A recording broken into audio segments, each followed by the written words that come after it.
I am downgrading my X3 to a manual climate control because the automatic one doesn't work. Um, the funny thing is, the old one, the automatic one, even if I change the temperature, it doesn't actually like change it. So it shows you like 70, but it's not 70. It's actually like maximum hot. I, I don't like it. I have to like press in the dial in the center vent grill to actually change the temperature, which is nuts.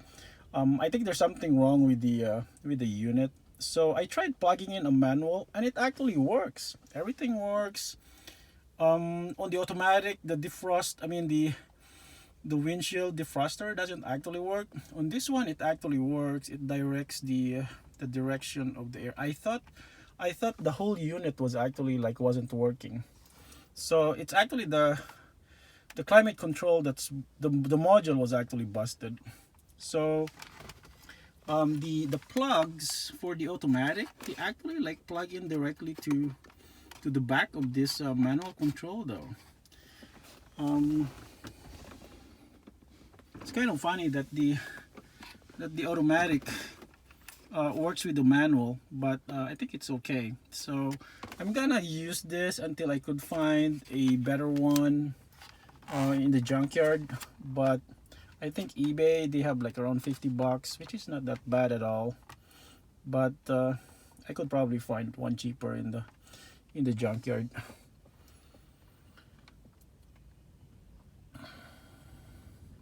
So this is how the whole unit is laid up. It's easy to actually replace it. I'm actually don't like this shifter actually. This housing is actually like messed up somehow. I don't know what are they doing, but they pretty much destroyed this housing. And this housing is actually like difficult to remove without removing the whole dashboard. And this is my Android head unit, so I have to move the adapter here a little bit on this side so that I have more cables here for the Android head unit.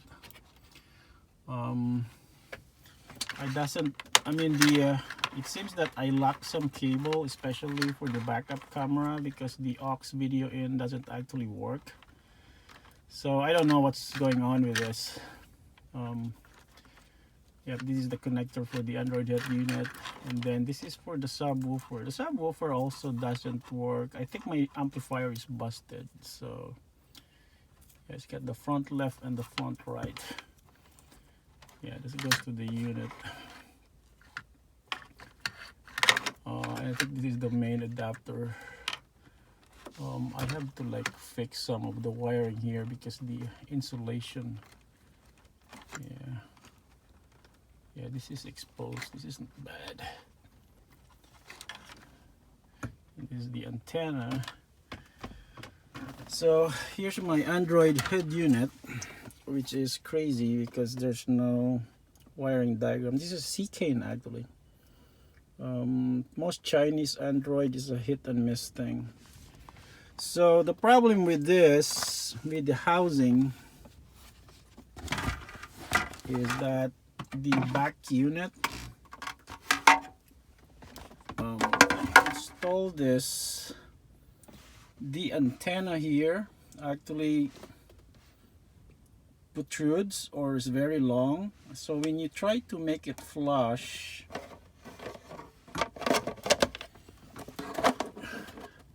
it will like go against this enclosure over here. So that's why I made a hole.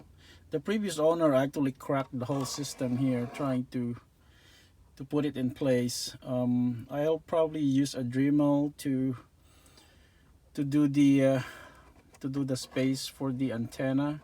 The antenna is okay for this hole, but I need another one for the GPS antenna.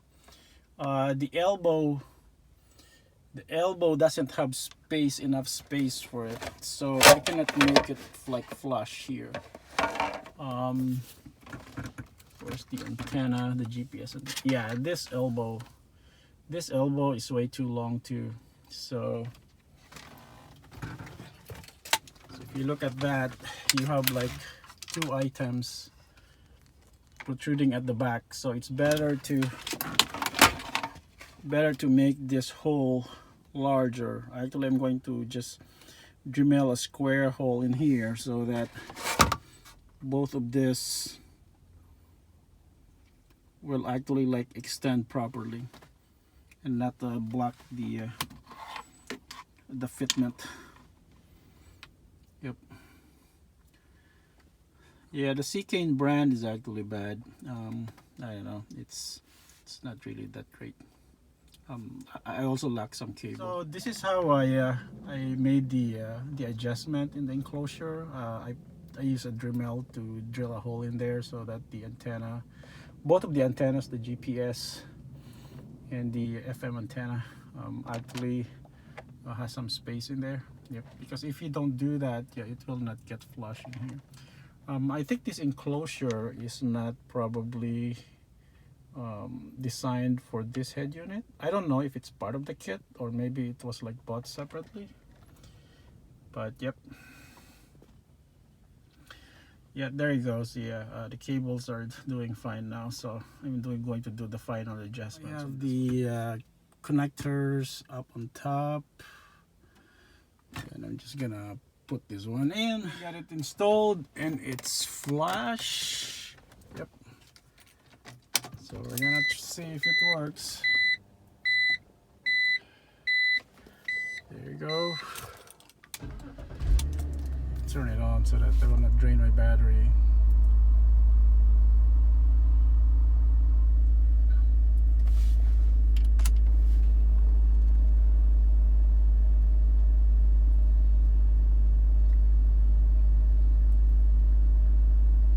Yep, there it goes. Seacane.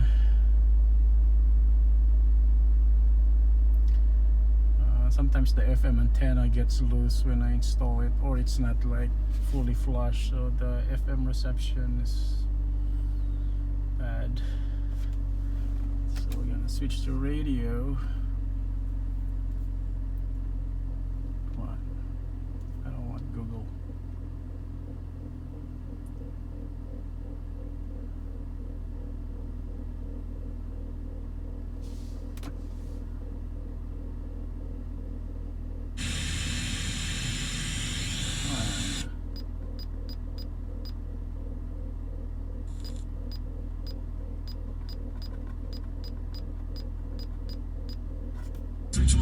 Hey, do you know a kid like me that is always kind and doing nice things for others? If you do, nominate them to be Security Bank of Kansas City's Kind Kid of the Month. Just visit mix93.com and tell us about that kind kid. They could win $250 toward their college savings from Security Bank, plus a Sarpino's pizza party for their whole class. It's the Kind Kid of the Month with Security Bank of Kansas City and Mix 93.3. Let's be kind, Casey.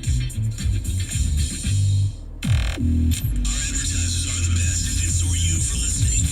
Let's get you back to the hits now. Mix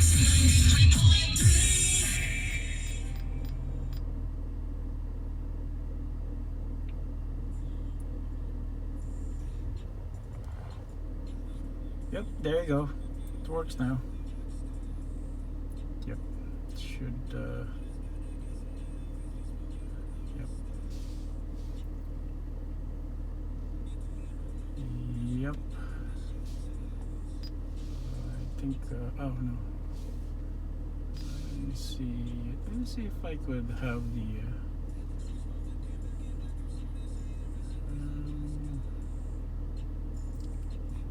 Yeah, it's kind of.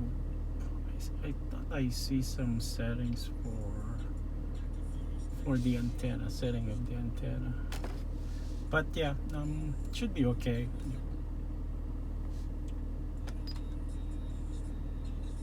There you go. So everything works. So I have to screw this one over here and put the. I'm currently removing the license plate light and then the switch, the trunk switch. So I got to remove this, and also I have to remove the camera because this one interferes with the switch that I'm opening here. latch. This is not a good camera for this because it blocks in the way. Two torque screws are out. You could actually pull these out, but there's a connector down there at the back. You could access it at the back. Pull it out first. Then if you look at this, yeah, there's no more rubber. So my